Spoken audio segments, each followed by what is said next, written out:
ਅਗਲਾ ਅੰਕ। ਉਹ ਸਾਰਾ ਦਿਨ ਘੋੜਿਆਂ ਤੇ ਸਫ਼ਰ ਕਰਦੇ ਰਹੇ। ਸ਼ਾਮ ਆਉਣ ਤੱਕ ਉਹ ਕੋਪਤੀਆ ਆਸ਼ਰਮ ਤੱਕ ਪਹੁੰਚ ਗਏ। ਧਾਂਦਸਾਜ਼ ਘੋੜੇ ਤੋਂ ਉਤਰਿਆ ਅਤੇ ਆਪਣੇ ਨਾਲ ਆਏ ਸੈਨਿਕਾਂ ਨੂੰ ਕਿਹਾ ਕਿ ਉਹ ਵਾਪਸ ਚਲੇ ਜਾਣ। ਧਾਂਦਸਾਜ਼ ਮੁੰਡੇ ਨੂੰ ਕਹਿਣ ਲੱਗਾ, ਇਸ ਥਾਂ ਤੋਂ ਅੱਗੇ ਤੂੰ ਇਕੱਲਾ ਹੀ ਜਾਵੇਂਗਾ। ਇੱਥੋਂ ਪਿਰਾਮਿਡ ਸਿਰਫ 3 ਘੰਟੇ ਦੀ ਦੂਰੀ ਤੇ ਹਨ। ਸ਼ੁਕਰੀਆ, ਤੁਸਾਂ ਮੈਨੂੰ ਅਨੰਤ ਦੀ ਭਾਸ਼ਾ ਸਿਖਾ ਦਿੱਤੀ ਹੈ, ਮੁੰਡੇ ਨੇ ਕਿਹਾ। ਮੈਂ ਤਾਂ ਜੋ ਕੁਝ ਤੂੰ ਪਹਿਲਾਂ ਹੀ ਜਾਣਦਾ ਸੀ ਉਸਨੂੰ ਜਗਾਇਆ ਮਾਤਰ ਹੈ। ਧਾਂਦਸਾਜ਼ ਨੇ ਆਸ਼ਰਮ ਦਾ ਦਰਵਾਜ਼ਾ ਖੜਕਾਇਆ। ਕਾਲੇ ਕੱਪੜਿਆਂ ਵਾਲਾ ਇੱਕ ਸਾਧੂ ਦਰਵਾਜ਼ੇ ਤੇ ਆਇਆ। ਉਹਨਾਂ ਕੁਝ ਮਿੰਟਾਂ ਤੱਕ ਕੋਪਟੀਆ ਭਾਸ਼ਾ ਵਿੱਚ ਗੱਲਬਾਤ ਕੀਤੀ ਅਤੇ ਫਿਰ ਧਾਂਦਸਾਜ਼ ਨੇ ਮੁੰਡੇ ਨੂੰ ਵੀ ਅੰਦਰ ਹੀ ਸੱਦ ਲਿਆ। ਮੈਂ ਇਸ ਨੂੰ ਕਿਹਾ ਹੈ ਕਿ ਸਾਨੂੰ ਕੁਝ ਸਮੇਂ ਲਈ ਆਪਣੀ ਰਸੋਈ ਵਰਤ ਲੈਣ ਦੇਣ। ਧਾਂਦਸਾਜ਼ ਮੁਸਕਰਾਇਆ। ਉਹ ਆਸ਼ਰਮ ਦੇ ਪਿਛਲੇ ਪਾਸੇ ਬਣੀ ਰਸੋਈ ਵਿੱਚ ਚਲੇ ਗਏ। ਧਾਂਦਸਾਜ਼ ਨੇ ਅੱਗ ਬਾਲੀ ਅਤੇ ਸਾਧੂ ਨੇ ਉਸਨੂੰ ਥੋੜ੍ਹਾ ਜਿਹਾ ਸਿੱਕਾ ਲਿਆ ਕੇ ਦਿੱਤਾ, ਜਿਸ ਨੂੰ ਧਾਂਦਸਾਜ਼ ਨੇ ਲੋਹੇ ਦੀ ਕੜਾਈ ਵਿੱਚ ਰੱਖ ਦਿੱਤਾ। ਜਦੋਂ ਸਿੱਕਾ ਢਲ ਕੇ ਤਰਲ ਹੋ ਗਿਆ ਤਾਂ ਧਾਂਦਸਾਜ਼ ਨੇ ਆਪਣੀ ਪੋਟਲੀ ਵਿੱਚੋਂ ਅਜੀਬ ਜਿਹਾ ਪੀਲੇ ਰੰਗ ਦਾ ਆਂਡਾ ਕੱਢਿਆ। ਇਸ ਤੋਂ ਉਸਨੇ ਵਾਲ ਜਿੰਨਾ ਪਤਲਾ ਇੱਕ ਧਾਗਾ ਜਿਹਾ ਉਖੇੜਿਆ ਅਤੇ ਇਸ ਨੂੰ ਮੋਮ ਵਿੱਚ ਡਬੋ ਦਿੱਤਾ ਅਤੇ ਇਸ ਨੂੰ ਵੀ ਉਸੇ ਕੜਾਈ ਵਿੱਚ ਪਾ ਦਿੱਤਾ ਜਿਸ ਵਿੱਚ ਪਿਘਲਿਆ ਹੋਇਆ ਸਿੱਕਾ ਪਿਆ ਸੀ। ਇਸ ਨਾਲ ਹੀ ਇਸ ਦਾ ਰੰਗ ਲਾਲ ਜਿਹਾ ਹੋ ਗਿਆ, ਜਿਵੇਂ ਕਿ ਖੂਨ ਦਾ ਰੰਗ ਹੁੰਦਾ ਹੈ। ਧਾਂਦਸਾਜ਼ ਨੇ ਕੜਾਈ ਨੂੰ ਅੱਗ ਤੋਂ ਲਾਹਿਆ ਤੇ ਠੰਡਾ ਹੋਣ ਲਈ ਰੱਖ ਦਿੱਤਾ। ਅਜਿਹਾ ਕਰਦੇ ਹੋਏ ਉਸਨੇ ਸਾਧੂ ਨਾਲ ਕਬਾਇਲੀ ਲੜਾਈਆਂ ਬਾਰੇ ਗੱਲਾਂ ਕਰਨੀਆਂ ਸ਼ੁਰੂ ਕਰ ਦਿੱਤੀਆਂ। ਉਸਨੇ ਸਾਧੂ ਨੂੰ ਕਿਹਾ, ਮੇਰਾ ਖਿਆਲ ਹੈ ਕਿ ਇਹ ਲੜਾਈਆਂ ਕਾਫੀ ਦੇਰ ਤੱਕ ਚੱਲਣਗੀਆਂ। ਸਾਧੂ ਬਹੁਤ ਚਿੜਚਿੜਾ ਸੀ। ਸਾਰੇ ਕਾਫਲੇ ਕਈ ਦੇਰ ਤੋਂ ਗੀਜ਼ਾ ਵਿੱਚ ਰੁਕੇ ਹੋਏ ਸਨ ਅਤੇ ਜੰਗਾਂ ਦੇ ਖਾਤਮਿਆਂ ਦੀ ਉਡੀਕ ਕਰ ਰਹੇ ਸਨ। ਉਹ ਕਹਿਣ ਲੱਗਾ, ਈਸ਼ਵਰ ਦੀ ਜੋ ਵੀ ਮਰਜ਼ੀ ਹੈ। ਬਿਲਕੁਲ ਠੀਕ, ਧਾਂਦਸਾਜ਼ ਨੇ ਜਵਾਬ ਦਿੱਤਾ। ਜਦੋਂ ਕੜਾਈ ਠੰਡੀ ਹੋ ਗਈ ਤਾਂ ਸਾਧੂ ਅਤੇ ਮੁੰਡੇ ਨੇ ਇਸ ਵੱਲ ਦੇਖਿਆ ਤੇ ਹੈਰਾਨ ਰਹਿ ਗਏ। ਕੜਾਈ ਦੇ ਥੱਲੇ ਵਿੱਚ ਸਿੱਕਾ ਠੋਸ ਹੋ ਗਿਆ ਸੀ, ਪਰ ਹੁਣ ਇਹ ਸਿੱਕਾ ਨਹੀਂ ਸੀ ਰਿਹਾ, ਇਹ ਸੋਨਾ ਬਣ ਗਿਆ ਸੀ। ਕੀ ਮੈਂ ਵੀ ਕਿਸੇ ਦਿਨ ਅਜਿਹਾ ਕਰਨਾ ਸਿੱਖ ਸਕਾਂਗਾ? ਮੁੰਡੇ ਨੇ ਪੁੱਛਿਆ। ਧਾਂਦਸਾਜ਼ ਨੇ ਜਵਾਬ ਦਿੱਤਾ, ਇਹ ਮੇਰੀ ਹੋਣੀ ਸੀ, ਤੇਰੀ ਨਹੀਂ। ਮੈਂ ਚਾਹੁੰਦਾ ਸਾਂ ਕਿ ਤੈਨੂੰ ਦਿਖਾ ਦੇਵਾਂ ਕਿ ਇਸ ਤਰ੍ਹਾਂ ਕੀਤਾ ਜਾ ਸਕਦਾ ਹੈ। ਉਹ ਆਸ਼ਰਮ ਦੇ ਦਰਵਾਜ਼ੇ ਤੱਕ ਆਏ। ਉੱਥੇ ਧਾਂਦਸਾਜ਼ ਨੇ ਸੋਨੇ ਦੇ ਇਸ ਟੁਕੜੇ ਨੂੰ 4 ਹਿੱਸਿਆਂ ਵਿੱਚ ਵੰਡ ਦਿੱਤਾ। ਇਸ ਦਾ ਇੱਕ ਹਿੱਸਾ ਉਹਨੇ ਸਾਧੂ ਨੂੰ ਫੜਾਇਆ ਤੇ ਕਹਿਣ ਲੱਗਾ, ਇਹ ਤੇਰੇ ਲਈ ਹੈ, ਕਿਉਂਕਿ ਤੂੰ ਯਾਤਰੂਆਂ ਪ੍ਰਤੀ ਸੇਵਾ ਭਾਵਨਾ ਰੱਖਦਾ ਹੈ। ਸਾਧੂ ਕਹਿਣ ਲੱਗਾ, ਪਰ ਮੇਰੀ ਸੇਵਾ ਨਾਲੋਂ ਤਾਂ ਇਹ ਕਿਤੇ ਜ਼ਿਆਦਾ ਮੁੱਲ ਦੀ ਚੀਜ਼ ਹੈ। ਇਹ ਗੱਲ ਮੁੜ ਕੇ ਕਦੇ ਨਾ ਕਹੀਂ। ਹੋ ਸਕਦਾ ਹੈ ਕਿ ਜ਼ਿੰਦਗੀ ਸੁਣ ਰਹੀ ਹੋਵੇ ਅਤੇ ਇਹ ਤੈਨੂੰ ਅਗਲੀ ਵਾਰੀ ਘੱਟ ਦੇਵੇ। ਧਾਂਦਸਾਜ਼ ਮੁੰਡੇ ਵੱਲ ਨੂੰ ਹੋਇਆ ਅਤੇ ਬੋਲਿਆ, ਇਹ ਤੇਰੇ ਲਈ ਹੈ, ਤਾਂ ਕਿ ਜੋ ਕੁਝ ਤੂੰ ਕਬੀਲੇ ਦੇ ਮੁਖੀ ਨੂੰ ਦਿੱਤਾ ਸੀ ਉਸ ਦੀ ਪੂਰਤੀ ਹੋ ਸਕੇ। ਮੁੰਡਾ ਕਹਿਣਾ ਚਾਹੁੰਦਾ ਸੀ ਕਿ ਇਹ ਤਾਂ ਉਸ ਨਾਲੋਂ ਕਿਤੇ ਜ਼ਿਆਦਾ ਹੈ ਜਿਹੜਾ ਉਸਨੇ ਕਬਾਇਲੀ ਮੁਖੀਏ ਨੂੰ ਦਿੱਤਾ ਸੀ, ਪਰ ਉਹ ਚੁੱਪ ਰਿਹਾ ਕਿਉਂਕਿ ਉਹ ਪਹਿਲਾਂ ਹੀ ਸੁਣ ਚੁੱਕਾ ਸੀ ਕਿ ਧਾਂਦਸਾਜ਼ ਨੇ ਸਾਧੂ ਨੂੰ ਕੀ ਕਿਹਾ ਸੀ। ਇੱਕ ਹਿੱਸਾ ਆਪਣੇ ਕੋਲ ਰੱਖਦੇ ਹੋਏ ਧਾਂਦਸਾਜ਼ ਕਹਿਣ ਲੱਗਾ, ਇਹ ਮੇਰੇ ਲਈ ਹੈ, ਕਿਉਂਕਿ ਮੈਂ ਹਾਲੇ ਵਾਪਸ ਮਾਰੂਥਲ ਵਿੱਚ ਜਾਣਾ ਹੈ ਜਿੱਥੇ ਕਬਾਇਲੀ ਜੰਗਾਂ ਚੱਲ ਰਹੀਆਂ ਹਨ। ਉਸਨੇ ਚੌਥਾ ਟੁਕੜਾ ਵੀ ਕੱਢਿਆ ਅਤੇ ਸਾਧੂ ਨੂੰ ਦਿੰਦੇ ਹੋਏ ਕਿਹਾ, ਇਹ ਮੁੰਡੇ ਲਈ ਹੈ, ਜੇ ਕਦੇ ਇਸ ਨੂੰ ਇਸ ਦੀ ਲੋੜ ਪਵੇ ਤਾਂ। ਮੁੰਡਾ ਕਹਿਣ ਲੱਗਾ, ਪਰ ਮੈਂ ਤਾਂ ਆਪਣਾ ਖਜ਼ਾਨਾ ਲੱਭਣ ਜਾ ਰਿਹਾ ਹਾਂ। ਮੈਂ ਇਸ ਦੇ ਬਹੁਤ ਨੇੜੇ ਪਹੁੰਚ ਚੁੱਕਾ ਹਾਂ। ਮੈਂ ਪੱਕਾ ਜਾਣਦਾ ਹਾਂ ਕਿ ਤੂੰ ਲੱਭ ਲਵੇਂਗਾ। ਧਾਂਦਸਾਜ਼ ਨੇ ਕਿਹਾ, ਤਾਂ ਫਿਰ ਇਹ ਕਿਉਂ? ਕਿਉਂਕਿ ਤੂੰ ਪਹਿਲਾਂ ਹੀ 2 ਵਾਰੀ ਆਪਣੀ ਕਮਾਈ ਗਵਾ ਚੁੱਕਾ ਹੈ। ਇੱਕ ਵਾਰ ਚੋਰ ਨੇ ਚੋਰੀ ਕਰ ਲਈ ਸੀ ਅਤੇ ਦੂਜੀ ਵਾਰ ਫੌਜੀ ਜਰਨੈਲ ਨੇ। ਮੈਂ ਬੁੱਢਾ ਅਤੇ ਭਰਵੀਂ ਅਰਬ ਹਾਂ ਅਤੇ ਮੈਂ ਆਪਣੀਆਂ ਕਹਾਵਤਾਂ ਵਿੱਚ ਯਕੀਨ ਰੱਖਦਾ ਹਾਂ। ਇੱਕ ਕਹਾਵਤ ਦਾ ਅਰਥ ਇਸ ਤਰ੍ਹਾਂ ਹੈ, ਜੋ ਕੁਝ ਇੱਕ ਵਾਰ ਵਾਪਰਿਆ ਹੈ ਉਹ ਫਿਰ ਵਾਪਰ ਸਕਦਾ ਹੈ, ਪਰ ਜਿਹੜੀ ਚੀਜ਼ 2 ਵਾਰੀ ਵਾਪਰਦੀ ਹੈ ਉਹ ਲਾਜ਼ਮੀ ਤੌਰ ਤੇ ਤੀਜੀ ਵਾਰ ਵੀ ਵਾਪਰੇਗੀ। ਉਹ ਆਪੋ ਆਪਣੇ ਘੋੜਿਆਂ ਤੇ ਸਵਾਰ ਹੋ ਗਏ। ਅਗਲਾ ਅੰਕ। ਮੈਂ ਤੈਨੂੰ ਸੁਪਨਿਆਂ ਬਾਰੇ ਕਹਾਣੀ ਦੱਸਣਾ ਚਾਹੁੰਦਾ ਹਾਂ, ਧਾਂਦਸਾਜ਼ ਨੇ ਕਿਹਾ। ਮੁੰਡੇ ਨੇ ਆਪਣਾ ਘੋੜਾ ਨੇੜੇ ਕਰ ਲਿਆ। ਪੁਰਾਣੇ ਸਮਿਆਂ ਦੇ ਰੋਮ ਵਿੱਚ ਤਿਬਰੀਅਸ ਬਾਦਸ਼ਾਹ ਦੇ ਸਮੇਂ ਇੱਕ ਚੰਗਾ ਆਦਮੀ ਰਹਿੰਦਾ ਸੀ, ਜਿਸ ਦੇ 2 ਪੁੱਤਰ ਸਨ। ਉਹਨਾਂ ਵਿੱਚੋਂ ਇੱਕ ਸੈਨਾ ਵਿੱਚ ਸੀ ਅਤੇ ਉਸਨੂੰ ਰਾਜ ਦੇ ਬਹੁਤ ਦੂਰ ਦੇ ਇਲਾਕਿਆਂ ਵਿੱਚ ਭੇਜਿਆ ਗਿਆ ਸੀ। ਦੂਜਾ ਸ਼ਾਇਰ ਸੀ ਅਤੇ ਉਹ ਆਪਣੀਆਂ ਖੂਬਸੂਰਤ ਨਜ਼ਮਾਂ ਨਾਲ ਸਾਰੇ ਰੋਮ ਨੂੰ ਖੁਸ਼ ਕਰਦਾ ਸੀ। ਇੱਕ ਰਾਤ ਪਿਤਾ ਨੂੰ ਸੁਪਨਾ ਆਇਆ। ਸੁਪਨੇ ਵਿੱਚ ਇੱਕ ਦੇਵਤਾ ਪ੍ਰਗਟ ਹੋਇਆ ਅਤੇ ਉਸਨੇ ਦੱਸਿਆ ਕਿ ਉਸਦੇ ਇੱਕ ਪੁੱਤਰ ਦੇ ਸ਼ਬਦਾਂ ਨੂੰ ਆਉਣ ਵਾਲੀਆਂ ਕਈ ਨਸਲਾਂ ਤੱਕ ਚੇਤੇ ਰੱਖਿਆ ਜਾਏਗਾ ਅਤੇ ਵਾਰ-ਵਾਰ ਦੁਹਰਾਇਆ ਜਾਏਗਾ। ਪਿਤਾ ਨੂੰ ਜਾਗ ਆਈ ਅਤੇ ਉਸਨੇ ਨਮ ਅੱਖਾਂ ਨਾਲ ਧੰਨਵਾਦ ਕੀਤਾ ਕਿਉਂਕਿ ਜ਼ਿੰਦਗੀ ਉਸਤੇ ਬੜੀ ਮਿਹਰਬਾਨ ਸੀ ਅਤੇ ਉਸਨੂੰ ਇੱਕ ਐਸੀ ਗੱਲ ਦੱਸ ਗਈ ਸੀ ਜਿਸ ਨੂੰ ਜਾਣ ਕੇ ਕੋਈ ਵੀ ਪਿਤਾ ਬਹੁਤ ਮਾਣ ਮਹਿਸੂਸ ਕਰ ਸਕਦਾ ਹੈ।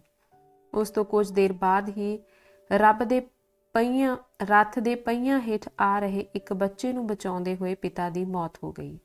ਕਿਉਂਕਿ ਉਸਨੇ ਸਾਰੀ ਜ਼ਿੰਦਗੀ ਬਿਲਕੁਲ ਸਹੀ ਤਰੀਕੇ ਨਾਲ ਬਿਤਾਈ ਸੀ, ਇਸ ਲਈ ਉਹ ਸਿੱਧਾ ਹੀ ਸਵਰਗ ਵਿੱਚ ਚਲਾ ਗਿਆ, ਜਿੱਥੇ ਉਸਦੀ ਮੁਲਾਕਾਤ ਉਸੇ ਦੇਵਤੇ ਨਾਲ ਹੋਈ ਜਿਹੜਾ ਉਸਦੇ ਸੁਪਨੇ ਵਿੱਚ ਆਇਆ ਸੀ। ਦੇਵਤਾ ਉਸਨੂੰ ਕਹਿਣ ਲੱਗਾ, ਤੂੰ ਸਦਾ ਹੀ ਅੱਛਾਈ ਨੂੰ ਅਪਣਾਇਆ ਹੈ, ਤੂੰ ਸਾਰੀ ਜ਼ਿੰਦਗੀ ਬੜੇ ਵਧੀਆ ਤਰੀਕੇ ਨਾਲ ਬਿਤਾਈ ਹੈ ਅਤੇ ਮਰਿਆ ਵੀ ਮਾਣ ਨਾਲ ਹੈ। ਮੈਂ ਚਾਹੁੰਦਾ ਹਾਂ ਕਿ ਤੂੰ ਆਪਣੀ ਕੋਈ ਇੱਕ ਇੱਛਾ ਪੂਰੀ ਕਰ ਲਵੇਂ। ਉਹ ਆਦਮੀ ਕਹਿਣ ਲੱਗਾ, ਜ਼ਿੰਦਗੀ ਮੇਰੇ ਤੇ ਬੜੀ ਮਿਹਰਬਾਨ ਰਹੀ ਹੈ। ਜਦੋਂ ਤੁਸੀਂ ਮੇਰੇ ਸੁਪਨੇ ਵਿੱਚ ਆਏ ਤੇ ਮੈਂ ਮਹਿਸੂਸ ਕੀਤਾ ਕਿ ਮੇਰੇ ਯਤਨਾਂ ਨੂੰ ਫਲ ਲੱਗਾ ਹੈ, ਕਿਉਂਕਿ ਮੇਰੇ ਪੁੱਤਰ ਦੀਆਂ ਨਜ਼ਮਾਂ ਆਉਣ ਵਾਲੀਆਂ ਕਈ ਪੁਸ਼ਤਾਂ ਪੜ੍ਹਿਆ ਕਰਨਗੀਆਂ। ਮੈਨੂੰ ਆਪਣੇ ਆਪ ਲਈ ਕੁਝ ਨਹੀਂ ਚਾਹੀਦਾ, ਪਰ ਹਰੇਕ ਪਿਤਾ ਨੂੰ ਇਸ ਗੱਲ ਦਾ ਮਾਣ ਹੁੰਦਾ ਹੈ ਕਿ ਉਸਦਾ ਪੁੱਤਰ, ਜਿਸ ਨੂੰ ਉਸਨੇ ਬਚਪਨ ਤੋਂ ਪਾਲਿਆ, ਪੜ੍ਹਾਇਆ ਤੇ ਵੱਡਾ ਕੀਤਾ ਹੈ, ਉਹ ਪ੍ਰਸਿੱਧੀ ਹਾਸਲ ਕਰੇ। ਭਵਿੱਖ ਵਿੱਚ ਕਿਸੇ ਸਮੇਂ ਮੈਂ ਆਪਣੇ ਪੁੱਤਰ ਦੇ ਸ਼ਬਦਾਂ ਨੂੰ ਦੇਖਣਾ ਚਾਹਾਂਗਾ। ਦੇਵਦੂਤ ਨੇ ਉਸ ਆਦਮੀ ਦੇ ਮੋਢਿਆਂ ਨੂੰ ਹੱਥ ਲਾਇਆ ਅਤੇ ਦੋਵੇਂ ਹੀ ਭਵਿੱਖ ਵਿੱਚ ਪਹੁੰਚ ਗਏ। ਬੜਾ ਕਮਾਲ ਦਾ ਦ੍ਰਿਸ਼ ਸੀ ਅਤੇ ਹਜ਼ਾਰਾਂ ਹੀ ਲੋਕ ਅਜੀਬ ਕਿਸਮ ਦੀ ਭਾਸ਼ਾ ਬੋਲ ਰਹੇ ਸਨ। ਉਹ ਬੰਦਾ ਖੁਸ਼ੀ ਨਾਲ ਰੋਣ ਲੱਗਾ। ਉਸਨੇ ਅੱਖਾਂ ਵਿੱਚ ਅਥਰੂ ਲਿਆਉਂਦੇ ਹੋਏ ਦੇਵਦੂਤ ਨੂੰ ਕਿਹਾ, ਮੈਂ ਜਾਣਦਾ ਸਾਂ ਕਿ ਮੇਰੇ ਪੁੱਤਰ ਦੀਆਂ ਨਜ਼ਮਾਂ ਅਮਰ ਹਨ। ਕੀ ਤੂੰ ਮੈਨੂੰ ਦੱਸ ਸਕਦਾ ਹੈ ਕਿ ਮੇਰੇ ਪੁੱਤਰ ਦੀ ਕਿਹੜੀ ਨਜ਼ਮ ਇਹ ਲੋਕ ਵਾਰ-ਵਾਰ ਦੁਹਰਾ ਰਹੇ ਹਨ? ਦੇਵਦੂਤ ਉਸਦੇ ਨੇੜੇ ਹੋਇਆ ਅਤੇ ਉਸਦਾ ਹੱਥ ਫੜ ਕੇ ਉਸਨੂੰ ਲਾਗਲੇ ਬੈਂਚ ਉੱਤੇ ਲੈ ਗਿਆ ਅਤੇ ਦੋਵੇਂ ਜਣੇ ਉੱਥੇ ਬੈਠ ਗਏ। ਦੇਵਦੂਤ ਕਹਿਣ ਲੱਗਾ, ਤੇਰੇ ਸ਼ਾਇਰ ਪੁੱਤਰ ਨੇ ਜਿੰਨੀਆਂ ਨਜ਼ਮਾਂ ਕਹੀਆਂ ਉਹ ਰੋਮ ਵਿੱਚ ਬਹੁਤ ਲੋਕਪ੍ਰਿਯ ਹੋਈਆਂ। ਸਭ ਲੋਕ ਇਹਨਾਂ ਨਜ਼ਮਾਂ ਨੂੰ ਪਸੰਦ ਕਰਦੇ ਅਤੇ ਇਹਨਾਂ ਦਾ ਆਨੰਦ ਮਾਣਦੇ ਸਨ। ਪਰ ਜਿਉਂ ਹੀ ਤਿਬਰੀਅਸ ਦੀ ਹਕੂਮਤ ਖਤਮ ਹੋਈ, ਲੋਕਾਂ ਨੇ ਇਸ ਦੀਆਂ ਕਵਿਤਾਵਾਂ ਭੁਲਾ ਦਿੱਤੀਆਂ। ਜਿਹੜੇ ਸ਼ਬਦ ਤੂੰ ਹੁਣ ਸੁਣ ਰਿਹਾ ਹੈ ਉਹ ਤੇਰੇ ਸੈਨਿਕ ਪੁੱਤਰ ਦੇ ਕਹੇ ਹੋਏ ਹਨ। ਉਸ ਆਦਮੀ ਨੇ ਦੇਵਦੂਤ ਵੱਲ ਹੈਰਾਨੀ ਨਾਲ ਦੇਖਿਆ। ਦੇਵਦੂਤ ਨੇ ਕਿਹਾ, ਤੇਰਾ ਪੁੱਤਰ ਬੜੀ ਦੂਰ ਤੱਕ ਫੌਜ ਦੇ ਨਾਲ-ਨਾਲ ਗਿਆ ਅਤੇ ਫਿਰ ਸੈਂਚੁਰੀਅਨ ਬਣ ਗਿਆ। ਉਹ ਬੜਾ ਨਿਆਂਪੂਰਨ ਅਤੇ ਮਿਹਰਬਾਨ ਸੀ। ਇੱਕ ਸ਼ਾਮ ਉਸਦਾ ਇੱਕ ਨੌਕਰ ਬਿਮਾਰ ਪੈ ਗਿਆ ਅਤੇ ਐਂ ਲੱਗਾ ਕਿ ਉਹ ਮਰ ਜਾਏਗਾ। ਤੇਰੇ ਪੁੱਤਰ ਨੇ ਇੱਕ ਐਸੇ ਵੈਦ ਬਾਰੇ ਸੁਣ ਰੱਖਿਆ ਸੀ ਜਿਹੜਾ ਬਿਮਾਰੀਆਂ ਦਾ ਇਲਾਜ ਕਰਦਾ ਸੀ। ਉਹ ਆਪਣੇ ਘੋੜੇ ਤੇ ਚੜ੍ਹ ਕੇ ਇਸ ਵੈਦ ਦੀ ਭਾਲ ਕਰਨ ਲਈ ਨਿਕਲਿਆ ਅਤੇ ਕਈ ਦਿਨ ਘੁੰਮਦਾ ਰਿਹਾ। ਰਸਤੇ ਵਿੱਚ ਉਸਨੂੰ ਪਤਾ ਲੱਗਾ ਕਿ ਜਿਸ ਆਦਮੀ ਦੀ ਉਹ ਭਾਲ ਕਰ ਰਿਹਾ ਸੀ ਉਹ ਅਸਲ ਵਿੱਚ ਈਸ਼ਵਰ ਦਾ ਪੁੱਤਰ ਸੀ। ਉਹ ਕਈ ਹੋਰ ਲੋਕਾਂ ਨੂੰ ਮਿਲਿਆ ਜਿਹੜੇ ਉਸਨੇ ਠੀਕ ਕੀਤੇ ਸਨ ਅਤੇ ਉਹਨਾਂ ਲੋਕਾਂ ਨੇ ਤੇਰੇ ਪੁੱਤਰ ਨੂੰ ਉਸ ਦੀਆਂ ਸਿੱਖਿਆਵਾਂ ਬਾਰੇ ਦੱਸਿਆ ਤੇ ਇਸ ਦੇ ਬਾਵਜੂਦ ਕਿ ਉਹ ਰੋਮ ਦਾ ਸਰਦਾਰ ਸੀ, ਉਹ ਉਹਨਾਂ ਦੇ ਧਰਮ ਵਿੱਚ ਸ਼ਾਮਿਲ ਹੋ ਗਿਆ। ਕੁਝ ਦੇਰ ਬਾਅਦ ਉਹ ਉਸ ਥਾਂ ਤੇ ਪਹੁੰਚਿਆ ਜਿੱਥੇ ਉਸ ਬੰਦੇ ਨੇ ਆਉਣਾ ਸੀ ਜਿਸ ਦੀ ਉਹ ਭਾਲ ਕਰ ਰਿਹਾ ਸੀ।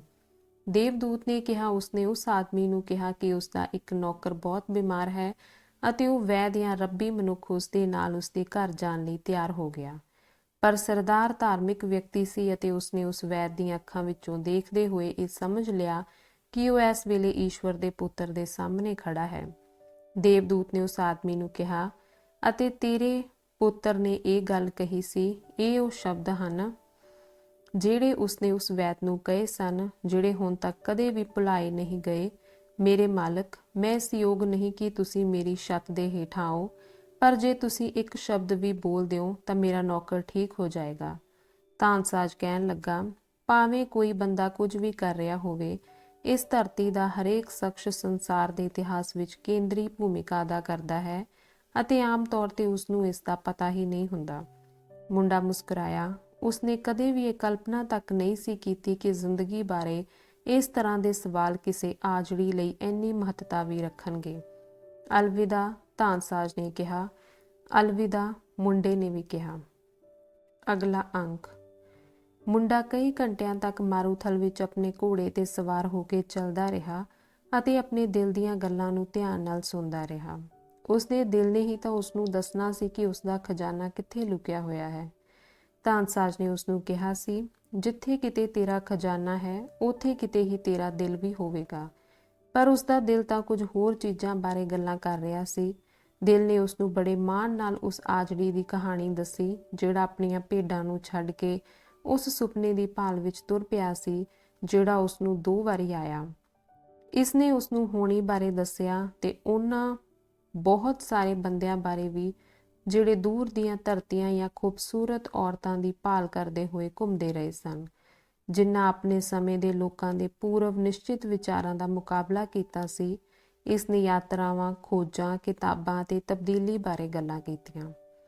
ਜਦੋਂ ਇੱਕ ਹੋਰ ਟਿੱਬੇ ਤੇ ਚੜ੍ਹਨ ਲੱਗਾ ਤਾਂ ਉਸਦੇ ਦਿਲ ਨੇ ਫੁਸਫੁਸਾ ਕੇ ਕਿਹਾ, ਤੈਨੂੰ ਉਸ ਥਾਂ ਦਾ ਪਤਾ ਲੱਗਣਾ ਚਾਹੀਦਾ ਹੈ ਜਿਸ ਥਾਂ ਰਾਹੀਂ ਤੇਰੇ ਹੰਝੂ ਨਿਕਲ ਸਕਦੇ ਹਨ। ਇਹ ਉਹੀ ਥਾਂ ਹੈ ਜਿੱਥੇ ਮੈਂ ਹਾਂ ਅਤੇ ਇੱਥੇ ਹੀ ਤੇਰਾ ਖਜ਼ਾਨਾ ਹੈ। ਮੁੰਡਾ ਹੌਲੀ-ਹੌਲੀ ਟਿੱਬੇ ਤੇ ਚੜ੍ਹਿਆ। ਤਾਰਿਆਂ ਭਰੇ ਆਕਾਸ਼ ਵਿੱਚ ਪੂਰਨਮਾਸ਼ੀ ਦਾ ਚੰਦ ਚੜ੍ਹ ਆਇਆ। ਉਸਨੂੰ ਨਕਲਿਸਤਾਨ ਤੋਂ ਚੱਲਿਆ 1 ਮਹੀਨਾ ਹੋ ਗਿਆ ਸੀ। ਚੰਦ ਦੀ ਚਾਨਣੀ ਟਿੱਬਿਆਂ ਵਿੱਚ ਪਰਛਾਵੇਂ ਫੈਲਾ ਰਹੀ ਸੀ ਅਤੇ ਇਸ ਤਰ੍ਹਾਂ ਪ੍ਰਭਾਵ ਪੈਂਦਾ ਸੀ ਜਿਵੇਂ ਸਮੁੰਦਰ ਦੀਆਂ ਲਹਿਰਾਂ ਚੱਲ ਰਹੀਆਂ ਹੋਣ। ਇਸ ਤੋਂ ਉਸਨੂੰ ਉਹ ਦਿਨ ਚੇਤੇ ਆਇਆ ਜਿਸ ਦਿਨ ਮਾਰੂਥਲ ਵਿੱਚ ਉਸਦਾ ਘੋੜਾ ਠਹਿਕਿਆ ਸੀ ਅਤੇ ਉਸਨੂੰ ਤਾਨਸਾਜ ਦਾ ਪਤਾ ਲੱਗਿਆ ਸੀ ਅਤੇ ਚੰਦਰਮਾ ਦੀ ਰੌਸ਼ਨੀ ਮਾਰੂਥਲ ਦੀ ਚੁੱਪ ਤੇ ਪੈ ਰਹੀ ਸੀ ਅਤੇ ਖਜ਼ਾਨੇ ਦੀ ਭਾਲ ਕਰ ਰਹੇ ਮਨੁੱਖ ਦੀ ਯਾਤਰਾ ਤੇ ਵੀ। ਜਿਉਂ ਹੀ ਉਹ ਟਿੱਬੇ ਦੇ ਉੱਪਰ ਪਹੁੰਚਿਆ, ਉਸਦਾ ਦਿਲ ਉਛਲ ਪਿਆ।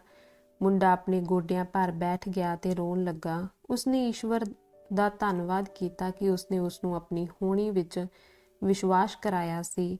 ਉਸਨੂੰ ਬਾਦਸ਼ਾਹ ਨਾਲ, ਵਪਾਰੀ ਨਾਲ, ਅੰਗਰੇਜ਼ ਨਾਲ ਅਤੇ ਤਾਨਸਾਜ ਨਾਲ ਮਿਲਾਇਆ ਸੀ ਅਤੇ ਸਭ ਤੋਂ ਵੱਧ ਇਸ ਲਈ ਕਿ ਉਹ ਮਾਰੂਥਲ ਵਿੱਚ ਇੱਕ ਐਸੀ ਔਰਤ ਨੂੰ ਮਿਲਿਆ ਸੀ ਜਿਸਨੇ ਉਸਨੂੰ ਦੱਸਿਆ ਸੀ ਕਿ ਪਿਆਰ ਕਦੇ ਵੀ ਕਿਸੇ ਮਨੁੱਖ ਨੂੰ ਉਸਦੀ ਹੋਣੀ ਤੋਂ ਨਹੀਂ ਰੋਕਦਾ। ਜੇ ਉਹ ਚਾਹੁੰਦਾ ਤਾਂ ਉਹ ਹੁਣੇ ਹੀ ਨਖਲਿਸਤਾਨ ਫਾਤਮਾ ਕੋਲ ਵਾਪਸ ਜਾ ਸਕਦਾ ਸੀ ਅਤੇ ਇੱਕ ਸਾਦਾ ਆਜੜੀ ਦੀ ਜ਼ਿੰਦਗੀ ਬਤੀਤ ਕਰ ਸਕਦਾ ਸੀ। ਆਖਿਰਕਾਰ ਤਾਨਸਾਜ ਵੀ ਤਾਂ ਮਾਰੂਥਲ ਵਿੱਚ ਹੀ ਰਹਿੰਦਾ ਆ ਰਿਹਾ ਸੀ। ਹਾਲਾਂਕਿ ਉਸਨੂੰ ਵਿਸ਼ਵ ਦੀ ਆਤਮਾ ਦੀ ਸਮਝ ਸੀ ਅਤੇ ਜਾਣਦਾ ਸੀ ਕਿ ਤਾਨਸਾਜ ਨੂੰ ਕਿਵੇਂ ਸੋਨੇ ਵਿੱਚ ਬਦਲਣਾ ਹੈ। ਉਸਨੂੰ ਆਪਣਾ ਵਿਗਿਆਨ ਜਾਂ ਕਲਾ ਦੀ ਕਿਸੇ ਦੇ ਸਾਹਮਣੇ ਨੁਮਾਇਸ਼ ਕਰਨ ਦੀ ਲੋੜ ਨਹੀਂ ਸੀ। ਮੁੰਡੇ ਨੇ ਆਪਣੇ ਆਪ ਨੂੰ ਹੀ ਕਿਹਾ ਕਿ ਆਪਣੀ ਹੋਣੀ ਨੂੰ ਪ੍ਰਾਪਤ ਕਰਨ ਦੇ ਰਸਤੇ ਵਿੱਚ ਉਸਨੇ ਉਹ ਸਭ ਕੁਝ ਸਿੱਖ ਲਿਆ ਹੈ ਜੋ ਕੁਝ ਉਸਨੂੰ ਸਿੱਖਣਾ ਚਾਹੀਦਾ ਸੀ ਅਤੇ ਉਹ ਸਭ ਕੁਝ ਅਨੁਭਵ ਕਰ ਲਿਆ ਹੈ ਜਿਸ ਕਾਸੇ ਦਾ ਉਸਨੇ ਸੁਪਨਾ ਲੈ ਸਕਣਾ ਸੀ। ਪਰ ਉਹ ਇਸ ਵੇਲੇ ਆਪਣਾ ਖਜ਼ਾਨਾ ਲੱਭਣ ਦੇ ਐਨ ਨਜ਼ਦੀਕ ਪਹੁੰਚ ਗਿਆ ਸੀ ਅਤੇ ਉਸਨੇ ਆਪਣੇ ਆਪ ਨੂੰ ਚੇਤੇ ਕਰਵਾਇਆ ਕਿ ਕੋਈ ਕੰਮ ਉਦੋਂ ਤੱਕ ਮੁਕੰਮਲ ਨਹੀਂ ਹੁੰਦਾ ਜਦੋਂ ਤੱਕ ਇਸ ਦਾ ਟੀਚਾ ਪ੍ਰਾਪਤ ਕਰ ਨਾ ਲਿਆ ਜਾਵੇ। ਮੁੰਡੇ ਨੇ ਆਪਣੇ ਆਲੇ ਦੁਆਲੇ ਦੇ ਰੇਤੇ ਵੱਲ ਦੇਖਿਆ ਅਤੇ ਮਹਿਸੂਸ ਕੀਤਾ ਕਿ ਜਿੱਥੇ ਉਸਦੇ ਹੰਝੂ ਡਿੱਗੇ ਸਨ ਉੱਥੇ ਇੱਕ ਕੂਆਂ ਰੇਤੇ ਵਿੱਚ ਦੀ ਲੰਘ ਰਿਹਾ ਸੀ। ਮਾਰੂਥਲ ਵਿੱਚ ਲੰਘਦੇ ਸਮੇਂ ਉਸਨੇ ਸਿੱਖਿਆ ਸੀ ਕਿ ਮਿਸਰ ਵਿੱਚ ਇਹ ਈਸ਼ਵਰ ਦੀ ਨਿਸ਼ਾਨੀ ਹੁੰਦੇ ਹਨ। ਇੱਕ ਹੋਰ ਸ਼ੁਭ ਨਿਸ਼ਾਨੀ। ਮੁੰਡੇ ਨੇ ਟਿੱਬੇ ਨੂੰ ਖੋਦਣਾ ਸ਼ੁਰੂ ਕਰ ਦਿੱਤਾ। ਅਜਿਹਾ ਕਰਦੇ ਹੋਏ ਉਸਨੂੰ ਚੇਤੇ ਆਇਆ ਕਿ ਸ਼ੀਸ਼ੇ ਦੇ ਦੁਕਾਨਦਾਰ ਨੇ ਉਸਨੂੰ ਇੱਕ ਦਿਨ ਕੀ ਕਿਹਾ ਸੀ ਕਿ ਹਰ ਕੋਈ ਹੀ ਆਪਣੇ ਘਰ ਦੇ ਪਿਛਵਾੜੇ ਪਿਰਾਮਿਡ ਬਣਾ ਸਕਦਾ ਹੈ। ਮੁੰਡੇ ਨੇ ਹੁਣ ਦੇਖਿਆ ਕਿ ਜੇ ਉਹ ਆਪਣੀ ਬਾਕੀ ਦੀ ਸਾਰੀ ਜ਼ਿੰਦਗੀ ਵੀ ਪੱਥਰ ਤੇ ਪੱਥਰ ਰੱਖਦਾ ਜਾਵੇ ਤਾਂ ਉਹ ਅਜਿਹਾ ਨਹੀਂ ਕਰ ਸਕੇਗਾ। ਸਾਰੀ ਰਾਤ ਮੁੰਡਾ ਉਸ ਥਾਂ ਦੀ ਖੁਦਾਈ ਕਰਦਾ ਰਿਹਾ ਪਰ ਉਸਨੂੰ ਕੁਝ ਨਾ ਲੱਭਾ। ਉਹ ਉਹਨਾਂ ਸਦੀਆਂ ਦੇ ਭਾਰ ਹੇਠ ਦੱਬਿਆ ਮਹਿਸੂਸ ਕਰਨ ਲੱਗਾ। ਉਹ ਆਪਣੇ ਦਿਲ ਦੀ ਆਵਾਜ਼ ਸੁਣਦਾ ਰਿਹਾ। ਇਸ ਆਵਾਜ਼ ਨੇ ਉਸਨੂੰ ਕਿਹਾ ਸੀ ਕਿ ਉਹ ਉਸ ਥਾਂ ਤੇ ਖੁਦਾਈ ਕਰੇ ਜਿੱਥੇ ਉਸਦੇ ਅਥਰੂ ਡਿੱਗੇ ਸਨ। ਜਦੋਂ ਉਹ ਹੇਠਾਂ ਆ ਗਏ ਪੱਥਰਾਂ ਨੂੰ ਪੁੱਟਣ ਦੀ ਕੋਸ਼ਿਸ਼ ਕਰ ਰਿਹਾ ਸੀ ਤਾਂ ਉਸਨੂੰ ਪੈਰਾਂ ਦੀ ਆਵਾਜ਼ ਸੁਣਾਈ ਦਿੱਤੀ। ਕਈ ਲੋਕ ਉਸਦੇ ਕੋਲ ਆ ਗਏ। ਉਹਨਾਂ ਦੀਆਂ ਪਿੱਠਾਂ ਚੰਦ ਚਾਨਣੀ ਵੱਲ ਸਨ ਜਿਸ ਕਰਕੇ ਮੁੰਡੇ ਨੂੰ ਉਹਨਾਂ ਦੀਆਂ ਅੱਖਾਂ ਜਾਂ ਚਿਹਰੇ ਦਿਖਾਈ ਨਹੀਂ ਸਨ ਦਿੰਦੇ। ਉਹਨਾਂ ਵਿੱਚੋਂ ਇੱਕ ਆਕਾਰ ਕਹਿਣ ਲੱਗਾ, ਤੂੰ ਇੱਥੇ ਕੀ ਕਰ ਰਿਹਾ ਹੈ? ਕਿਉਂਕਿ ਉਹ ਡਰ ਗਿਆ ਸੀ ਇਸ ਲਈ ਮੁੰਡੇ ਨੇ ਕੋਈ ਜਵਾਬ ਨਾ ਦਿੱਤਾ। ਉਸਨੂੰ ਉਹ ਥਾਂ ਲੱਭ ਪਈ ਸੀ ਜਿੱਥੇ ਉਸਦਾ ਖਜ਼ਾਨਾ ਸੀ ਅਤੇ ਉਹ ਇਸ ਗੱਲ ਤੋਂ ਡਰਦਾ ਸੀ ਕਿ ਪਤਾ ਨਹੀਂ ਕੀ ਹੋ ਜਾਵੇ। ਇੱਕ ਹੋਰ ਆਕਾਰ ਨੇ ਕਿਹਾ, ਅਸੀਂ ਕਬਾਇਲੀ ਜੰਗਾਂ ਦੇ ਬਣਾਏ ਹੋਏ ਸ਼ਰਨਾਰਥੀ ਹਾਂ ਅਤੇ ਸਾਨੂੰ ਪੈਸਾ ਚਾਹੀਦਾ ਹੈ। ਤੂੰ ਇੱਥੇ ਕੀ ਲੁਕੋ ਰਿਹਾ ਹੈ? ਮੈਂ ਕੁਝ ਵੀ ਲੁਕੋ ਨਹੀਂ ਰਿਹਾ, ਮੁੰਡੇ ਨੇ ਕਿਹਾ। ਪਰ ਉਹਨਾਂ ਵਿੱਚੋਂ ਇੱਕ ਨੇ ਮੁੰਡੇ ਨੂੰ ਫੜ ਲਿਆ ਤੇ ਉਸਨੂੰ ਟੋਏ ਵਿੱਚੋਂ ਬਾਹਰ ਕੱਢ ਲਿਆ। ਇੱਕ ਹੋਰ ਜਣਾ ਜਿਹੜਾ ਉਸਦੀਆਂ ਪੋਟਲੀਆਂ ਫਰੋਲ ਰਿਹਾ ਸੀ ਨੂੰ ਸੋਨੇ ਦਾ ਟੁਕੜਾ ਲੱਭ ਪਿਆ। ਇਸ ਦੇ ਕੋਲ ਸੋਨਾ ਹੈ, ਉਸ ਕਿਹਾ। ਚੰਦ ਚਾਨਣੀ ਉਸ ਅਰਬ ਦੇ ਚਿਹਰੇ ਤੇ ਚਮਕ ਰਹੀ ਸੀ ਜਿਸ ਨੇ ਉਸਨੂੰ ਕਾਬੂ ਕੀਤਾ ਹੋਇਆ ਸੀ ਅਤੇ ਉਸ ਆਦਮੀ ਦੀਆਂ ਅੱਖਾਂ ਵਿੱਚ ਮੁੰਡੇ ਨੇ ਮੌਤ ਦੇਖ ਲਈ ਸੀ। ਹੋ ਸਕਦਾ ਹੈ ਕਿ ਹੇਠਾਂ ਜ਼ਮੀਨ ਵਿੱਚ ਹੋਰ ਵੀ ਸੋਨਾ ਲੁਕੋਇਆ ਹੋਵੇ। ਉਹਨਾਂ ਮੁੰਡੇ ਨੂੰ ਖੁਦਾਈ ਕਰਦੇ ਰਹਿਣ ਲਈ ਕਿਹਾ ਪਰ ਕੁਝ ਨਾ ਲੱਭਿਆ।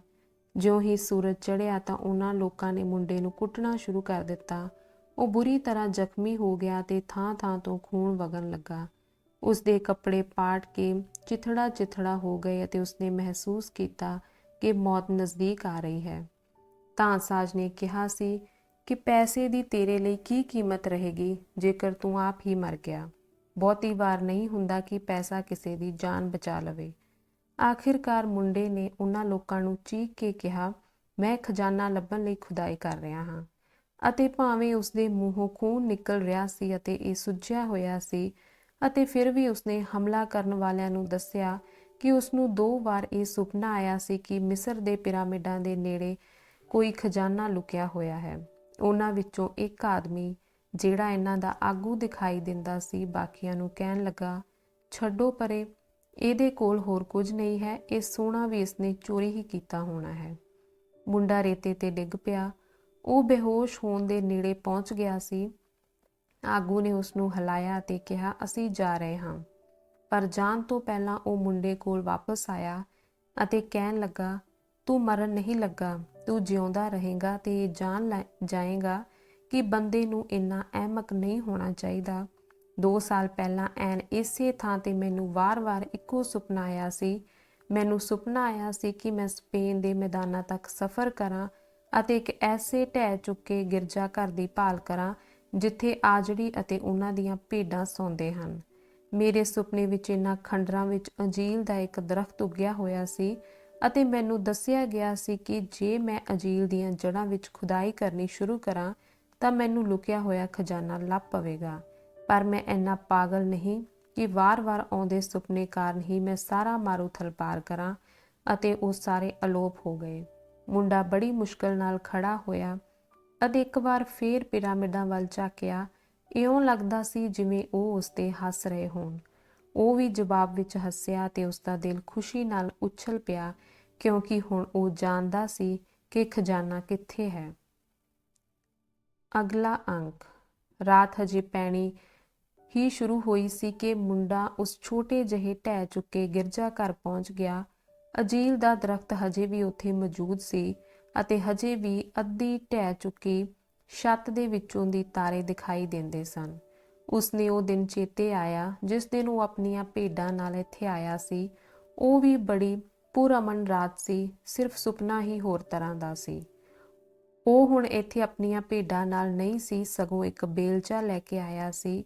ਉਹ ਲੰਮੇ ਸਮੇਂ ਤੱਕ ਬੈਠਾ ਅਸਮਾਨ ਵੱਲ ਦੇਖਦਾ ਰਿਹਾ। ਫਿਰ ਉਸਨੇ ਆਪਣੇ ਝੋਲੇ ਵਿੱਚੋਂ ਸ਼ਰਾਬ ਦੀ ਬੋਤਲ ਕੱਢੀ ਅਤੇ ਇਸ ਵਿੱਚੋਂ ਕੁਝ ਘੁੱਟ ਭਰੇ। ਉਸਨੂੰ ਮਾਰੂਥਲ ਵਿੱਚ ਉਹ ਰਾਤ ਚੇਤੇ ਆਈ ਜਦੋਂ ਉਹ ਧਾਨਸਾਜ ਦੇ ਕੋਲ ਬੈਠਾ ਸੀ ਅਤੇ ਦੋਵੇਂ ਜਣੇ ਤਾਰਿਆਂ ਵੱਲ ਦੇਖਦੇ ਹੋਏ ਇਕੱਠੇ ਹੀ ਸ਼ਰਾਬ ਪੀ ਰਹੇ ਸਨ। ਉਸਨੇ ਆਪਣੇ ਵੱਲੋਂ ਗਾਹੀਆਂ ਬਹੁਤ ਸਾਰੀਆਂ ਸੜਕਾਂ ਬਾਰੇ ਸੋਚਿਆ ਤੇ ਉਹਨਾਂ ਅਜੀਬ ਢੰਗਾਂ ਬਾਰੇ ਵੀ ਜਿਨ੍ਹਾਂ ਰਾਹੀਂ ਈਸ਼ਵਰ ਨੇ ਉਸਨੂੰ ਆਪਣਾ ਖਜ਼ਾਨਾ ਦਿਖਾਉਣ ਲਈ ਚੁਣਿਆ ਹੈ। ਜੇ ਉਸਨੇ ਵਾਰ-ਵਾਰ ਆਉਂਦੇ ਸੁਪਨਿਆਂ ਦੀ ਮਹੱਤਤਾ ਵਿੱਚ ਯਕੀਨ ਨਾ ਕੀਤਾ ਹੁੰਦਾ ਤਾਂ ਉਹ ਨਾ ਉਸ ਖਾਨਾ ਬਦੋਸ਼ ਔਰਤ ਨੂੰ ਮਿਲਿਆ ਹੁੰਦਾ, ਨਾ ਬਾਦਸ਼ਾਹ ਨੂੰ, ਨਾ ਚੋਰ ਨੂੰ ਅਤੇ ਨਾ। ਉਸਨੇ ਆਪਣੇ ਆਪ ਨੂੰ ਕਿਹਾ, ਇਹ ਸੋਚ ਬੜੀ ਲੰਮੀ ਹੈ ਪਰ ਇਸ ਸਾਰੇ ਰਸਤੇ ਨੂੰ ਨਿਸ਼ਾਨੀਆਂ ਵਿੱਚ ਲਿਖਿਆ ਹੋਇਆ ਸੀ ਅਤੇ ਮੈਂ ਗਲਤ ਨਹੀਂ ਸਾਂ ਹੋ ਸਕਦਾ। ਉਸਨੂੰ ਨੀਂਦ ਆ ਗਈ ਅਤੇ ਜਦੋਂ ਉਹ ਜਾਗਿਆ ਤਾਂ ਸੂਰਜ ਕਾਫੀ ਉੱਪਰ ਉੱਠ ਆਇਆ ਸੀ। ਉਸਨੇ ਅੰਜੀਲ ਦੀਆਂ ਜੜ੍ਹਾਂ ਵਿੱਚ ਖੁਦਾਈ ਸ਼ੁਰੂ ਕਰ ਦਿੱਤੀ। ਮੁੰਡਾ ਅਸਮਾਨ ਵੱਲ ਦੇਖ ਕੇ ਉੱਚੀ ਆਵਾਜ਼ 'ਚ ਕਹਿਣ ਲੱਗਾ, ਤੂੰ ਬੁੱਢੇ ਜਾਦੂਗਰ, ਤੈਨੂੰ ਸਾਰੀ ਕਹਾਣੀ ਪਤਾ ਸੀ। ਤੂੰ ਤਾਂ ਥੋੜ੍ਹਾ ਜਿਹਾ ਸੋਨਾ ਆਸ਼ਰਮ ਵਿੱਚ ਵੀ ਛੱਡ ਦਿੱਤਾ ਸੀ ਤਾਂ ਕਿ ਮੈਂ ਇਸ ਗਿਰਜਾ ਘਰ ਵਿੱਚ ਵਾਪਸ ਆ ਸਕਾਂ।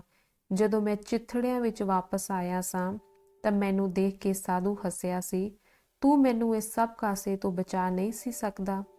ਉਸਨੇ ਹਵਾ ਨਾਲ ਆਉਂਦੀ ਆਵਾਜ਼ ਸੁਣੀ, ਨਹੀਂ, ਜੇ ਮੈਂ ਤੈਨੂੰ ਦੱਸ ਦਿੱਤਾ ਹੁੰਦਾ ਤਾਂ ਤੂੰ ਪਿਰਾਮਿਡ ਨਾ ਦੇਖੇ ਹੁੰਦੇ। ਉਹ ਬਹੁਤ ਹੀ ਸੁੰਦਰ ਹਨ ਕਿ ਨਹੀਂ? ਮੁੰਡਾ ਮੁਸਕਰਾਇਆ ਤੇ ਉਸਨੇ ਖੁਦਾਈ ਜਾਰੀ ਰੱਖੀ। ਅੱਧਾ ਘੰਟਾ ਬਾਅਦ ਹੀ ਉਸਦਾ ਬੇਲਚਾ ਕਿਸੇ ਠੋਸ ਚੀਜ਼ ਨਾਲ ਟਕਰਾਇਆ। 1 ਘੰਟੇ ਬਾਅਦ ਹੀ ਉਸਦੇ ਸਾਹਮਣੇ ਇੱਕ ਟਰੰਕ ਪਿਆ ਸੀ, ਜਿਸ ਵਿੱਚ ਸਪੇਨ ਦੇ ਸੋਨੇ ਦੇ ਸਿੱਕੇ ਸਨ, ਜਿਨ੍ਹਾਂ ਵਿੱਚ ਕਈ ਕੀਮਤੀ ਪੱਥਰ, ਲਾਲ ਅਤੇ ਚਿੱਟੇ ਖੰਭਾਂ ਨਾਲ ਸਜਾਏ ਹੋਏ ਸੋਨੇ ਦੇ ਨਕਾਬ ਅਤੇ ਜਵਾਹਰਾਤ ਨਾਲ ਜੜੇ ਹੋਏ ਪੱਥਰ ਦੇ ਬੁੱਤ ਵੀ ਸ਼ਾਮਲ ਸਨ। ਇਹ ਇੱਕ ਐਸੀ ਜਿੱਤ ਦੀ ਲੁੱਟ ਸੀ ਜਿਸ ਨੂੰ ਦੇਸ਼ ਲੰਮੇ ਸਮੇਂ ਤੋਂ ਭੁਲਾ ਚੁੱਕਾ ਸੀ ਅਤੇ ਕੋਈ ਜੇਤੂ ਆਪਣੇ ਬੱਚਿਆਂ ਨੂੰ ਇਸ ਬਾਰੇ ਦੱਸਣੋਂ ਅਸਮਰਥ ਰਿਹਾ ਸੀ। ਮੁੰਡੇ ਨੇ ਆਪਣੇ ਝੋਲੇ ਵਿੱਚੋਂ ਊਰਿਮ ਤੇ ਥੋਮਿਮ ਕੱਢੇ। ਉਸਨੇ ਇਹਨਾਂ ਦੀ ਵਰਤੋਂ ਸਿਰਫ ਇੱਕ ਵਾਰੀ ਹੀ ਕੀਤੀ ਸੀ, ਜਦੋਂ ਬਾਜ਼ਾਰ ਵਿੱਚ ਸਵੇਰ ਵੇਲੇ ਬੈਠਾ ਸੀ। ਉਸਦੀ ਜ਼ਿੰਦਗੀ ਅਤੇ ਉਸਦੇ ਰਸਤੇ ਨੇ ਸਦਾ ਹੀ ਉਸਨੂੰ ਨਿਸ਼ਾਨੀਆਂ ਦਿਖਾਈਆਂ ਸਨ। ਉਸਨੇ ਊਰਮ ਅਤੇ ਥੋਮਿਮ ਵੀ ਉਸੇ ਟਰੰਕ ਵਿੱਚ ਰੱਖ ਦਿੱਤੇ। ਇਹ ਵੀ ਇਸ ਨਵੇਂ ਖਜ਼ਾਨੇ ਦਾ ਹੀ ਹਿੱਸਾ ਸਨ, ਕਿਉਂਕਿ ਇਹ ਉਸਨੂੰ ਉਸ ਬੁੱਢੇ ਬਾਦਸ਼ਾਹ ਦਾ ਚੇਤਾ ਕਰਵਾਉਂਦੇ ਸਨ, ਜਿਸ ਨੂੰ ਉਸਨੇ ਮੁੜ ਕਦੇ ਨਹੀਂ ਦੇਖਣਾ। ਇਹ ਸੱਚ ਹੈ, ਜ਼ਿੰਦਗੀ ਸੱਚਮੁੱਚ ਹੀ ਉਹਨਾਂ ਲੋਕਾਂ ਤੇ ਮਿਹਰਬਾਨ ਹੁੰਦੀ ਹੈ ਜਿਹੜੇ ਆਪਣੇ ਸੁਪਨੇ ਦੀ ਪੂਰਤੀ ਕਰਨ ਦਾ ਯਤਨ ਕਰਦੇ ਹਨ, ਮੁੰਡੇ ਨੇ ਸੋਚਿਆ। ਫਿਰ ਉਸਨੂੰ ਚੇਤੇ ਆਇਆ ਕਿ ਉਸਨੇ ਹਜੇ ਤਾਂ ਤਰੀਫਾ ਜਾਣਾ ਹੈ ਤਾਂ ਕਿ ਆਪਣੇ ਖਜ਼ਾਨੇ ਦਾ 10ਵਾਂ ਹਿੱਸਾ ਆਪਣੇ ਵਾਅਦੇ ਮੁਤਾਬਕ ਉਸ ਖਾਨਾ ਬਦੋਸ਼ ਔਰਤ ਨੂੰ ਦੇ ਸਕੇ। ਉਸਨੇ ਸੋਚਿਆ ਕਿ ਇਹ ਖਾਨਾ ਬਦੋਸ਼ ਸੱਚਮੁੱਚ ਹੀ ਚੁਸਤ ਹੁੰਦੇ ਹਨ। ਇਸ ਦਾ ਕੰਮ ਸ਼ਾਇਦ ਇਹ ਹੈ ਕਿ ਉਹ ਘੁੰਮਦੇ ਫਿਰਦੇ ਬਹੁਤ ਹਨ। ਹਵਾ ਇੱਕ ਵਾਰ ਫਿਰ ਵਗਣ ਲੱਗੀ। ਇਹ ਲੈਵਾਂਤਰ ਸੀ, ਜਿਹੜੀ ਕਿ ਅਫਰੀਕਾ ਤੋਂ ਆ ਰਹੀ ਸੀ। ਇਸ ਦੇ ਨਾਲ ਮਾਰੂਥਲ ਦੀ ਸੁਗੰਧ ਨਹੀਂ ਸੀ ਆ ਰਹੀ ਅਤੇ ਨਾ ਹੀ ਮੂਰ ਹਮਲਾਵਰਾਂ ਦਾ ਖਤਰਾ। ਇਸ ਦੀ ਥਾਂ ਇਸ ਵਿੱਚ ਇੱਕ ਐਸੀ ਸੁਗੰਧ ਆ ਰਹੀ ਸੀ ਜਿਸ ਨੂੰ ਉਹ ਚੰਗੀ ਤਰ੍ਹਾਂ ਜਾਣਦਾ ਸੀ, ਅਤੇ ਨਾਲ ਹੀ ਇਸ ਵਿੱਚ ਚੁੰਮਣ ਦਾ ਇੱਕ ਅਹਿਸਾਸ ਸੀ। ਇਹ ਚੁੰਮਣ ਬਹੁਤ ਦੂਰ ਤੋਂ ਹੌਲੀ-ਹੌਲੀ ਆਇਆ ਸੀ ਅਤੇ ਆ ਕੇ ਉਸਦੇ ਬੁੱਲ੍ਹਾਂ ਤੇ ਟਿਕ ਗਿਆ ਸੀ। ਮੁੰਡਾ ਮੁਸਕਰਾਇਆ। ਉਸਨੇ ਇਸ ਤਰ੍ਹਾਂ ਪਹਿਲੀ ਵਾਰ ਕੀਤਾ ਸੀ। ਉਹ ਕਹਿਣ ਲੱਗਾ, ਮੈਂ ਆ ਰਿਹਾ ਹਾਂ ਫਾਤਮਾ। ਧੰਨਵਾਦ।